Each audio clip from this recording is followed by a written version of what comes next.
With President Trump pushing to remake Washington, D.C. in his own image, the president's hand-picked board at the Kennedy Center for the Performing Arts now voting to add his name to the storied cultural institution and living memorial to the 35th president, John F. Kennedy. Well, I was honored by it. The board is a very distinguished board, most distinguished people in the country. And I was surprised by it. I was honored by it. You know, we're saving the building. We saved the building. The building was in such bad shape, both physically, financially, and every other way. And now it's very solid, very strong. Tell us what you're hearing from the family on this news. Essentially, Errol, they are confused and in some cases horrified by this change. They don't understand why a living president, Donald Trump, would want to put his name alongside a late president whose name has been on that building for many decades and who lost his life, who was assassinated during his presidency. Maria Shriver, for example, a member of the Kennedy family, called it downright weird and obsessive of President Trump to want to be on that building. What's up, everybody? Major retired Richard Ojeda here. And who in their right mind would think that Donald Trump, the absolute worst president in U.S. history, is worthy or qualified to slap his traitorous name onto the Kennedy Center? Well, besides delusional Donnie and his handpicked board of bootlicking loyalists who changed the rules, nobody likes this. What happens when the next Democratic president, just decides, we're going to call it the Obama-Lincoln Memorial. We're just going to slap, Bill Clinton's name on, something, anything, arbitrarily. Are you guys going to be cool with that? So you're saying a Democrat would put Obama's name on a statue that isn't of him?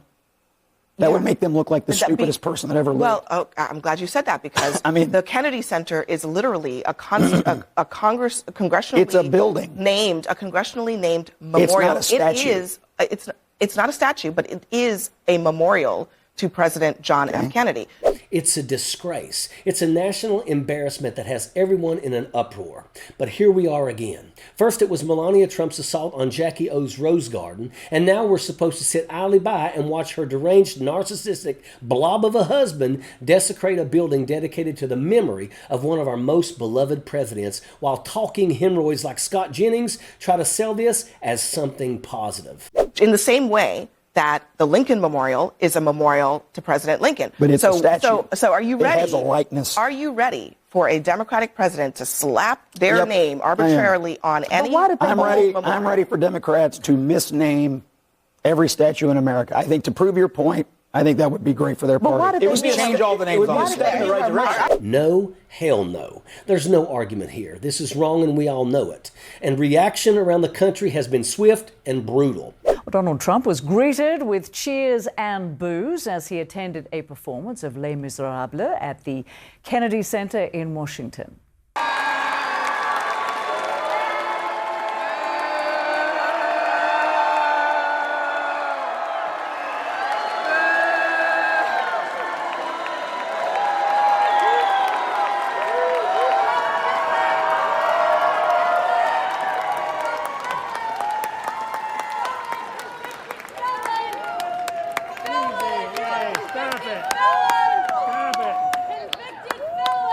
In case you haven't been following this closely, here's what happened.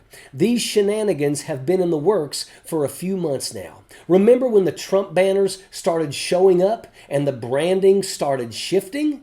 Yeah, that's when it became obvious that Trump was coming for the Kennedy Center. And once the board got stacked with Trump sycophants, the outcome was already decided, and people were madder than hell about it. And that outrage not only showed up on social media, but it came from people with the deepest ties to this place, from Kennedy family members themselves and from brave members of Congress who said what we have all been thinking. The Trump name doesn't belong on anything honorable. You say in this lawsuit that the vote and the addition of Trump's name to the outside of the building were, quote, scenes more reminiscent of authoritarian regimes than the American Republic. Well, it breaks the law because it was by statute put into the congressional statute that only the Congress would be able to do a name change. In the buildings shortly after John F. Kennedy's assassination in 1963, in 1964, it was named after him. It is the only living memorial dedicated to him. And it is very clear that the board did not have the authority to do what they did. The Trump name is like a cheap infomercial, a failed enterprise whose entire branding is losing. His name on the side of the building isn't an upgrade, it's vandalism. And while RFK Jr. is pulling the same stunt at the Centers for Disease Control and Prevention, firing people and stacking boards with loyalists, his own family is making it clear that they will not stand for it. Kennedy family members themselves haven't just criticized this, they've vowed action. Kerry Kennedy, niece of JFK, tweeted that she plans to grab a pickaxe and rip Trump's name off the building, union job and all. Maria Shriver called the whole thing beyond wild and said adding Trump's name doesn't make him a great man. It makes the memorial look ridiculous. And it's not just family fury. Members of Congress are suing and speaking out too. Ohio Representative Joyce Beatty is taking legal action, saying she wasn't even allowed to voice her opposition during the board vote, and that only Congress has the power to rename a memorial established by federal law. Even Jack Schlossberg, JFK's grandson, has blasted the process, pointing out the dissent was silenced and the vote wasn't unanimous. And while Trump and his allies are trying to sell this as an upgrade, the reality is exactly the opposite. Artists are canceling. Performers don't want to perform in a Trump building. The venue is suffering. And in true Trump fashion, he's taken something that wasn't broken, tried to fix it, but turned everything into a real shit show, despite what talking hemorrhoids like Scott Jennings try to sell. And this is where Jennings and Trump's defense completely falls apart. Because Congresswoman Joyce Beatty didn't offer an opinion. She laid out the law. Did you know that the big wireless carriers like Verizon and AT&T made over $18 billion in profit last year? How? By overcharging you for unlimited data, most of which you probably aren't even using. But what if you could get paid to use your phone less and only pay for the data you do use? Well, with Noble Mobile, you can. For just $50 a month on their No Bull plan, you get unlimited data, and whatever data you don't use, you get cash back right in your pocket. People who switch to Noble can save an average of $500 to $1,000 a year. It's a no-brainer. And by switching to Noble, you're directly supporting TYT and our mission of bringing you honest, independent news.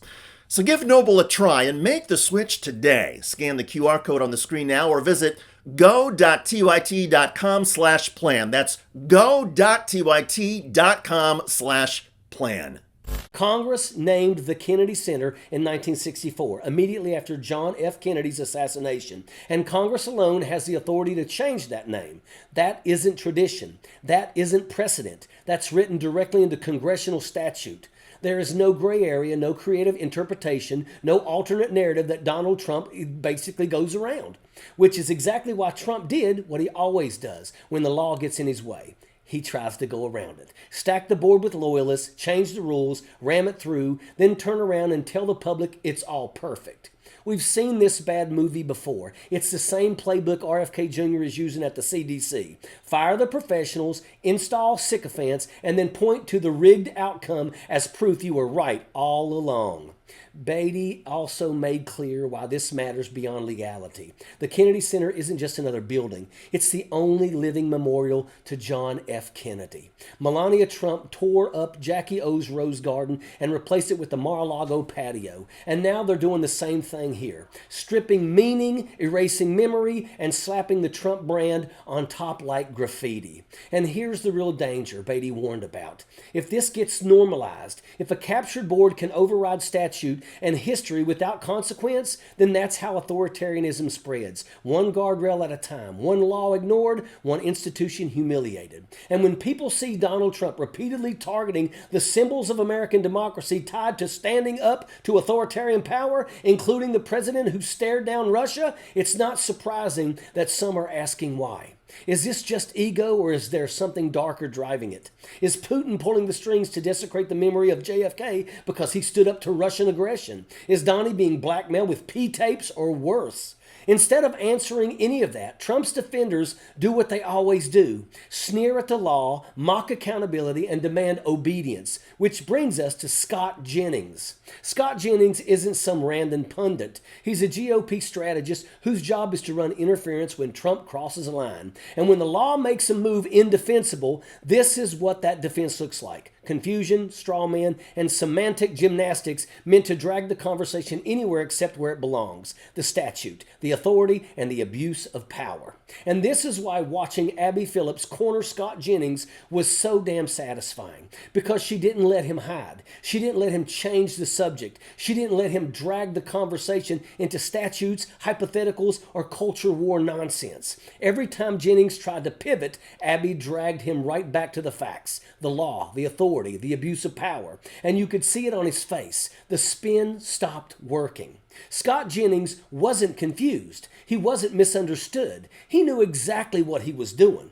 He was defending the indefensible. He was running cover for an illegal act, for vandalism masquerading as rebranding, for a power grab that spits directly in the face of Congress, the Constitution, and our rule of law. And when pressed, all he had left were straw men, smug smiles, and verbal gymnastics designed to exhaust the audience instead of answer the question. That's what propaganda looks like when it's put under a spotlight. It collapses. This man doesn't want to celebrate history. He wants to overwrite it. He wants to shove himself onto a pedestal next to figures who actually earned their place, the way strongmen and dictators do when they can't command respect any other way. And here's the thing Trump and his defenders don't seem to understand. This isn't how you win people over. You don't bully your way into legacy. You don't ignore the law, mock the rules, and then send your media mouthpieces out to mop up the mess while pretending everyone else is stupid. People see through it. They're angry, they're insulted, and they're done pretending that this is normal. If the Kennedys don't take a pickaxe to that name themselves, and if the courts don't step in and enforce the law the way it was written, then eventually, inevitably, this nightmare ends the same way all of Trump's schemes do. It gets undone because vandalism isn't legacy, graffiti isn't honor, and no matter how hard he tries, Donald Trump can't bully his way into history. He can only expose exactly why he doesn't belong there, and that is an absolute fact. Sappers clear the way, airborne all the way.